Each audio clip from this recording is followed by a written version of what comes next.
बिस्मिल्लाहिर्रहमानिर्रहीम। अस्सलाम वालेकुम नाज़रीन, मेरा नाम सरवत फलीम है। खुदा करे जहाँ भी आप लोग रहें खुश बाश रहें, अल्लाह की अमान मेरे बखैर वाफियत रहें। पूरी पाकिस्तानी अवाम के लिए बहुत बड़ी खुशखबरी है। पूरी पाकिस्तानी अवाम जो है इस वक्त फ़तह का जश्न मनाने को बेताब हमें नज़र आ रही है, और उसकी सबसे बड़ी वजह यह है कि पाकिस्तान ने भारत को धूल चटा दी है। पाकिस्तान ने भारत को ये जो धूल चटाई है, ये दिफाई निज़ाम के अंदर धूल चटाई गई है। भारत को शिकस्त फाश किया गया है और भारत के या भारतीय सरकार के दांत खट्टे कर दिए गए हैं। अंदाज़ा हो गया है भारत को कि हम पाकिस्तान का मुकाबला किसी महाज पर करने के काबिल नहीं रहे। पाकिस्तान को ये कामयाबी जो हासिल हुई है, इसमें हमारी पाक अफवाज का तो बहुत बड़ा और अहम किरदार है, मगर इसमें जो पाकिस्तानी अवाम है उनकी भरपूर सपोर्ट है। और अपनी अफवाज के साथ जिस तरह से वो लोग शाना बशाना खड़े हुए और जिस तरह से उन्होंने सोशल प्लेटफॉर्म्स के ऊपर भारतीय जो जनता है उनको जेर किया, उसके बाद ये कामयाबी पाकिस्तान के हिस्से में आई है। खबर और खुशखबरी ये है कि भारत और पाकिस्तान के दरमियान बाकायदा तौर पे जंगबंदी हो चुकी है। अब मजीद किसी किस्म का ना तो कोई हमला होगा और ना ही कोई ऐसी सूरत हाल दरपेश आएगी जिसकी वजह से टेंशन मजीद क्रिएट हो। भारत ने जो अपनी शिकस्त तस्लीम की थी, उसके बाद उन्होंने एक प्रेस कॉन्फ्रेंस की थी जिसमें कर्नल सोफिया कुरैशी थी, विंग कमांडर विमिका सिंह थी, और उनके साथ इंतजामिया के एक शख्स थे जिन्होंने प्रेस कॉन्फ्रेंस की। और प्रेस कॉन्फ्रेंस में उन्होंने रहम की अपील करते हुए पाकिस्तानी सरकार से ये कहा था कि हम अपनी अफवाज को पीछे हटाने के लिए तैयार हैं, क्योंकि बहुत बड़ा नुकसान भारत का हो चुका है। मुतअद्दिद दर्जनों ऐसे मकामात हैं जहां पर पाकिस्तान ने अटैक करते हुए बहुत भारी भरकम नुकसान पहुंचाया है। तो उसके बाद उनका यह ख्याल था कि हम अब जंग ख़त्म करना चाहते हैं बशर्ते कि पाकिस्तानी अफवाज भी पीछे चले जाएं। लेकिन हमें पता है हमेशा एक चालाकी और का रोल अदा करते हुए भारत जो है या भारत की कोई भी सरकार जो है वो हमला करती है। लेकिन इस वक्त बाकायदा तौर पे सालसी का किरदार अदा करते हुए अमेरिका ने थर्ड पार्टी के रोल को लाते हुए सामने दोनों ममालिक के दरमियान जो है वो जंग बंदी बाकायदा तौर पे करा दी है। पाकिस्तानी अवाम की बहुत बड़ी तादाद है जो इस वक्त सड़कों पर जश्न मना रही है, और जो इंडिया का बहुत बड़ा नुकसान हुआ है उसके बाद उनका एक बड़ा अहम इजलास भी तरतीब दिया गया है। इस इजलास के अंदर कौन सी चीज़ें तय हुई हैं, वो आइंदा आने वाले मुस्तकबिल में कितनी ख़तरनाक हो सकती हैं खुद भारत के लिए, ये मैं आपको बताऊंगी। लेकिन इससे पहले मैं आपको ये बता दूं कि S-400 का जो निज़ाम पाकिस्तान ने और पाकिस्तान के फ़िज़ाइया के एक पायलट ने बर्बाद किया है, तो भारत जो है अब वो कहते हैं कि मतलब रो रहा है मगर आंसू निकल नहीं पा रहे, इतनी तकलीफ के अंदर भारत मौजूद है। 5 S-400 स्क्वाड्रन के एग्रीमेंट भारत ने किए थे। अभी तक भारत के पास 3 वो निज़ाम आए थे जिनमें से एक पाकिस्तानी फ़िज़ाइया के पायलट ने ज़बरदस्त काम करते हुए बर्बाद कर दिया है। यानी कि एक ही वक्त की बर्बादी के अंदर भारत को उसी की करेंसी के अंदर 9100 करोड़ का नुकसान हुआ, यानी कि 91 अरब रुपए अगर दूसरे हिसाब से देखा जाए तो इतना बड़ा नुकसान हुआ है। और जो S-400 है इसकी जो सलाहियत थी उसके मुताबिक तो इसको फौरी तौर पे कैच कर लेना चाहिए था पाकिस्तान के तैयारे को, लेकिन बदकिस्मती इनकी है, खुशकिस्मती हमारी है कि हमारे पायलट ने ऐसी मूव्स की और इस तरीके से अपने तैयारे को आगे लेकर गया कि भारत का जो S-400 है वो भी उसको बिल्कुल भी शनाख्त नहीं कर पाया, और जिसके बाद ये कामयाबी पाकिस्तान के हिस्से में अब आई है। इस वक्त विमिका सिंह जो हैं वो बहुत ज़्यादा इंडियन मीडिया की जीनत बनी हुई हैं और इन्होंने ही रहम की अपील भी की है मीडिया पर आकर। लेकिन विमिका सिंह जो हैं इन्होंने रहम की अपील से कुछ देर पहले एक ट्वीट किया था।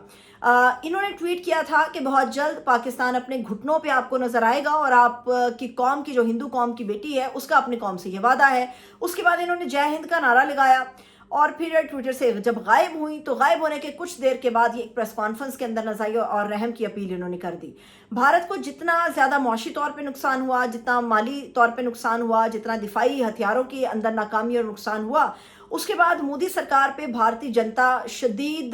क्रिटिसाइज कर रही है, बहुत ज़्यादा तनकीद हो रही है। और इस तनकीद के दौरान भारत के एक साबिका जर्नैल की एक ऐसी वीडियो हमारे सामने आई है जिसमें बाकायदा दस्तावेज़ात के साथ वो अपनी आवाम को ये बता रहे हैं कि पहलगाम का जो इंसिडेंट है वो बेसिकली मोदी सरकार ने खुद कराया था और इसमें वो अपना सियासी फ़ायदा समेटना चाह रहे थे। इसमें पाकिस्तान का कोई किरदार मौजूद नहीं था और उन डॉक्यूमेंट्स के अंदर वाज़े तौर पे ये दर्ज किया गया है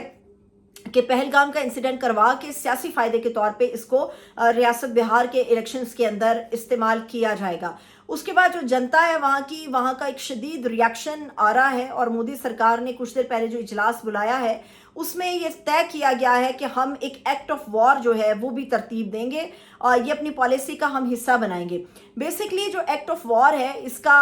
واحد مقصد یہ ہے کہ آئندہ اگر مستقبل میں ایسا کوئی دہشت گردانہ واقعہ انڈیا یا اس کی حدود کے اندر ہوتا ہے تو پھر اسے کھلی جنگ تصور کیا جائے گا. وہاں پر جو لوگ شکست کھا کر بیٹھے ہیں، جو دائیں بائیں مودی کے نظر آتے ہیں، انہوں نے تو اس پالیسی کو بہت زیادہ سراہا ہے. لیکن جو سین وائسز ہیں بھارت کی، جو لوگ سمجھتے ہیں کہ جنگ کسی مسئلے کا حل نہیں ہے،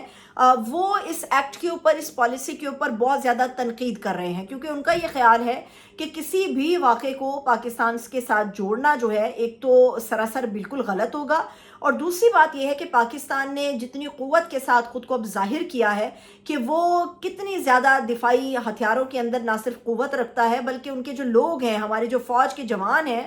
وہ کتنے ماہرانہ تربیت حاصل کرنے کے بعد، پیشہ ورانہ تربیت اور مہارت حاصل کرنے کے بعد لڑتے ہیں، اس کا مقابلہ بھارت کا فوجی نہیں کر پاتا. اسی وجہ سے یہ طے کیا گیا ہے کہ آپ اس ایکٹ کو مت بنائیے اور اسے کسی طور بھی جو پالیسی کا حصہ ہے وہ نہ بننے دیجیے، کیونکہ پاکستان اب تو شاید امریکہ کی ثالثی کی وجہ سے جنگ بندی کے لیے تیار ہو گیا ہے، لیکن آئندہ مستقبل میں اگر مودی سرکار ہوئی یا کوئی بھی سرکار ہوئی، اس نے اس ایکٹ کو استعمال کرتے ہوئے پاکستان کی طرف میلی آنکھ سے دیکھا تو اب کی بار تو پاکستان نے جو ہے وہ صرف انفراسٹرکچر کو نقصان پہنچایا ہے، جنتا کو بچانے کی کوشش کی ہے. اگلی مرتبہ پاکستان یہ بھی ٹالریٹ نہیں کر پائے گا، اور پاکستان نہ صرف بھارت کی دونوں آنکھیں نکال لے گا بلکہ سرکار کے لیے بھی خطرہ ہے، اور ملک کے اندر خانہ جنگی ہونے کے بھی کئی خطرات بن جاتے ہیں. کیونکہ اس وقت جو کردار بھارت کے میڈیا نے اختیار کیا، جو جھوٹا اور کردار بھارتی سرکار نے اختیار کروایا، اس میں کوئی ایک ثبوت بھی پاکستان کے خلاف وہ نہیں پیش کر سکے. اگر آپ پاکستان کے میڈیا کو دیکھیں تو پاکستان کا میڈیا نے ثبوتوں سمیت تمام چیزیں اور تمام انفارمیشن جو ہے وہ اپنی پبلک تک پہنچائی ہے، اور عوام نے جو سوشل پلیٹ فارمز کے اوپر بھارتی جنتا کے ساتھ ایک جنگ لڑی ہے، اس میں باقاعدہ ثبوتوں کے ساتھ عوام نے بھارت کی عوام کو بتایا ہے کہ دیکھیے یہ آپ کے پائلٹ ہم نے پکڑ لیے، یہ دیکھیے یہ آپ کے ڈپو ہم نے تباہ کر دیے، یہ دیکھیے آپ کا S-400 کیسے برباد کیا گیا، اور یہ دیکھیے کہ آپ کے ایئر بیسز کو برباد کرنے کے بعد جو کالے بادل ہیں وہ کتنی اونچائی تک چلے گئے. یہ سوشل میڈیا پورا بھرا ہوا ہے. بھارت نے جتنے لوگ بھی سچ اور حق کی بات کر رہے تھے بھارت کے اندر ہی، نہ صرف ان کے اکاؤنٹس کو سسپینڈ کروا دیا ہے بلکہ بہت سارے اہم تجزیہ کار اور خود فوج کے سابقہ جرنیل کچھ ایسے تھے، کچھ ایسے مدبر اور تجزیہ کار تھے جنہوں نے بھارت کو بار بار اور مودی کو بار بار بتایا کہ آپ پیچھے ہٹ جائیے، یہ مت کیجیے. ان تمام کے یوٹیوب چینلز بند کرا دیے، ان تمام کے ٹویٹر اکاؤنٹس کو سسپینڈ کروا دیا تاکہ عوام تک سچ نہ پہنچ پائے. اب جب چیزیں سچ کی طرف واپس آئی ہیں تو اب بھارت کے پاس اور مودی سرکار کے پاس ماں سوائے شکست کے کچھ بھی نہیں بچا. لیکن یہ جو ایک بہت بڑی خوشخبری ہے، اس خوشخبری کا جشن پورے پاکستان کے اندر سیلیبریٹ کرنا شروع کر دیا گیا ہے. اجازت دیجیے، اپنا بہت سا خیال رکھیے. خدا حافظ.